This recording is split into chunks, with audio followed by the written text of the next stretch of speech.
الرحمن علم القرآن خلق الإنسان علمه البيان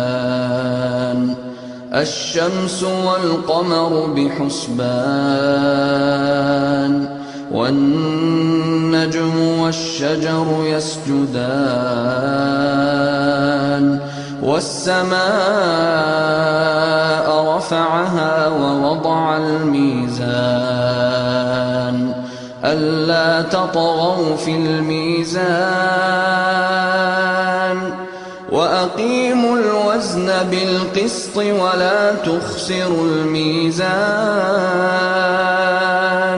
والأرض وضعها للأنام